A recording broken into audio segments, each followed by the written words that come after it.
Video එක පටන් ගන්න ඉස්සෙල්ලා මුලින්ම කියන්න ඕන මේ වීඩියෝ එකෙන් මම Facebook account එක hack කරන එක විදියක් ගැන පෙන්නනවා. මේ දේවල් මම පෙන්නන්නේ ඔයගලන්ට ඒ දේවල් වලින් පරිස්සම් වෙලා ඉන්න.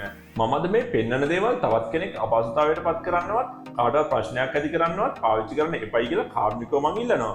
මම අද මේ වීඩියෝ එකෙන් පෙන්නන්නේ ප්‍රෝග්‍රෑමින් දැනීමක් නැති කෙනෙක්ට උනත් කරන්න පුළුවන් දෙයක් ගැන. ඉතින් ඒ නිසා ගොඩක් පරිස්සම් වෙන්න ඕන ඔයගොල්ලෝ. ඒ වගේම තමයි මේ ක්‍රමේ පාවිච්චි කරලා පහුගිය දවස්වල ගොඩක් Facebook account hack කරලා තිබ්බා. ඉතින් ඒ නිසා තමයි හැමෝම දැනුවත් කරලා මේ වගේ දේවල් වලින් බේරලා ඉන්න විදිය මම අද වීඩියෝ එකේදී ඔයගලන්ට කියලා දෙන්නේ. ඔයාට වගේම ඔයාගේ යාළුවන්ට සහෝදර සහෝදරීන්ට මේ වගේ දේවල් වලින් පරිස්සම් වෙලා ඉන්න මේ වීඩියෝ එක ෂෙයා කරලා ඒගොල්ලන්වත් දැනුවත් කරන්න. ඒ වගේම තමයි මගේ channel එක subscribe කරලා bell icon එක click කරලා තියාගත්තොත් මේ වගේ වැදගත් වීඩියෝස් වලට ඉස්සරහට බලන්න හැකියාව ලැබෙනවා. එහෙනම් තවත් කතා කර කර ඉන්නේ නැතුව අපි යමු වීඩියෝ එකට.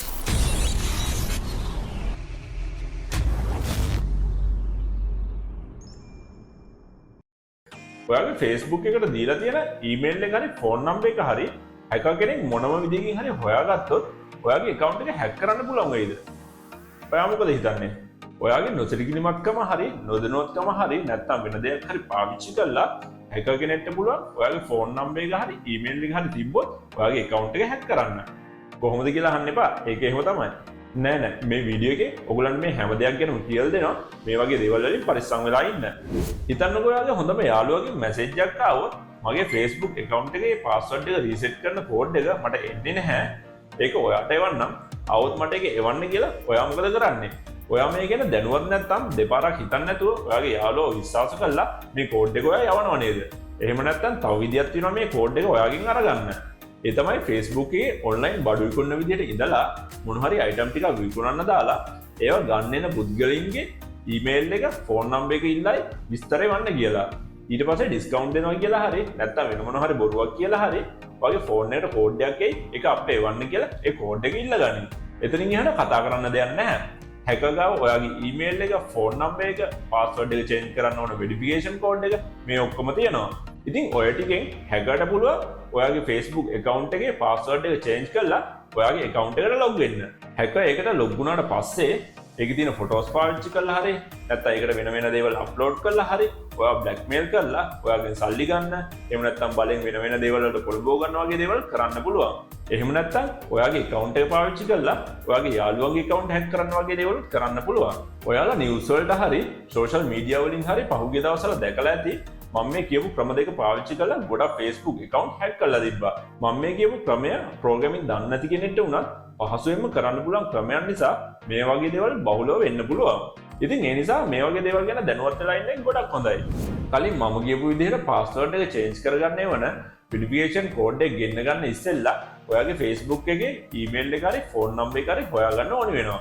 ඒ දෙකෙන් එකක් තිබ්බොත් තමයි password එක change කරගන්න verification code එක ගෙන්න ගන්න පුළුවන් වෙන්නේ. ඉතින් මේ details hacker කෙනෙක් කොහොමද ඔයාගෙන් අරගන්නේ? Facebook එකේ ඔයාගේ විස්තර තියෙන තැනට ගියාම ඔයාගේ contact number එක, email එක හැමෝටම පේන්න. ඒ කියන්නේ public දාලා තියෙනවා නම් hacker කෙනෙක්ට මේ දේවල් අරගන්න පුළුවන් හරිම ලේසියෙන්. හිතන්නකෝ මේ දේවල් ගන්න බැරි වෙන්න only me දාලා ඒව පේන්නේ නැති කරලා තිබ්බයි කියලා. එහෙම වුණොත් කොහොමද hacker කෙනෙක් ඔයාගේ විස්තර ගන්නෙ? ඔයා දැකලා ඇති Facebook එකේම එක එක post දාලා තියෙනවා.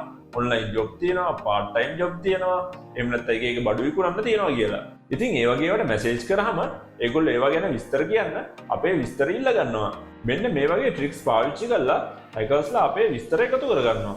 මේ වගේ දෙයකට ඔයා details දෙනවා නම් හොඳට හොයන්න බලන්න නැතුව කවදාකවත් details දෙන්න එපා. ඔයා online බඩුවක් ගන්නවා වගේ නම් එයාලගේ page එකට ගිහිල්ලා ඒකේ තියෙන reviews, feedback වගේ දේවල් බලලා එයා ඇත්ත seller කෙනෙක් නම් විතරක් ඔයාගේ details දෙන්න. මේ වගේ දේවල් වලට අමතරව තවත් එක එක දේවල් පාවිච්චි කරලා ඔයාගේ details එකතු කරගන්න පුළුවන්. ඉතින් ඒ නිසා හොඳම දේ තමයි ඔයාගේ details දෙනවා නම් ඒ details දෙන්නේ කාටද කියලා හොඳට හොයලා බලලා details දෙන්න.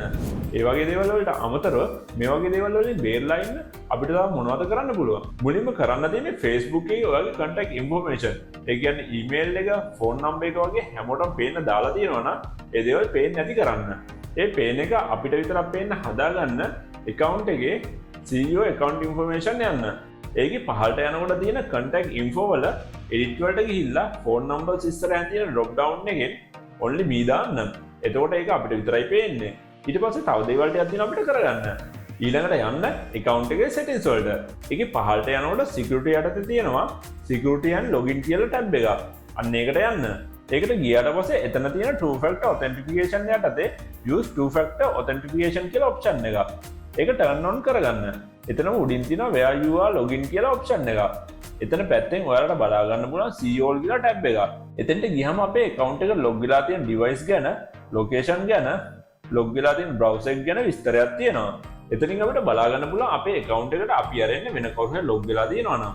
එතන අපිට unsure device එකක් log වෙලා තියෙනවා කියලා පෙන්නනවා නම් අපිට පුළුවන් මේ device එකෙන් අපේ account එක log out කරගන්න. එතනින් account එක log out කරගත්ත පස්සේ අනිවාර්යෙන් ඔයාගේ account එකේ password එක reset කරගන්න. ඉතින් ඔන්න ඔය වගේ දේවල් ටික use කරලා අපිට පුළුවන් අපේ account එක ආරක්ෂා කරගන්න. තවත් දෙයක් තියෙනවා මට කියන්න අමතක වෙච්ච. ඒ තමයි තවත් ක්‍රමයක් තියෙනවා. ඔයා තරඟකින් win කළා කියලා හරි එහෙම නැත්නම් මොන හරි gossip එකක් කියවලා හරි මෙන්න මේවා ගැන දැනගන්න මෙන්න මේ link එක click කරන්න කියලා message එනවා. ඉතින් සමහර link තියෙනවා ඒ link එක click කරාම ඔයාගේ phone එකේ තියෙන password, account numbers එහෙම නැත්නම් තවත් වැදගත් දේවල් hackers-ලාට ලබා ගන්න පුළුවන් වගේ link. ඉතින් ඒ නිසා ඒ වගේ link click කරන එකනොත් වැළකීලා ඉන්න. මම හිතනවා අද වීඩියෝ එකෙන් ඔයාලා ලොකු දැනුමක් ලබා ගන්න ඇති කියලා. ඒ වගේම තමයි මතකතුව මේ වීඩියෝ එක share කරලා යාළුවෙක් එක්කත් මේ විස්තර බෙදා ගන්න අමතක කරන්න එපා. තවත් දෙයක් තමයි මම අද මේ කතා කරපු දේවල් ගැන වගේ දේවල් ඔයත් දන්නවා ඇති. සමහරට ඔයාලට වෙලත් ඇති. ඉතින් ඒ වගේ දේවල් තියෙනවා නම් පල්ලෙහා comment section එකේ comment එකක් දාලා ඒ වගේ දේවල් යාළුවොත් එක්ක share කරගන්න. යන්න ඉස්සෙල්ලා පොඩි දෙයක් මතක් කරන්න ඕන. තාමත් මගේ channel එක subscribe කරලා නැත්නම් channel එක subscribe කරලා bell icon එක click කරලා තියාගන්න. එතකොට මගේ වීඩියෝ එකක් දාපු ගමන් notification මාර්ගේ ඔයාලට දැනගන්න පුළුවන්. ඒ වගේම Microtronic Technology Facebook page එකට like එකක් දාන්න අමතක කරන්න එපා. එහෙනම් ගිහිල්ලා එන්න හැමෝටම සුබ දවසක්.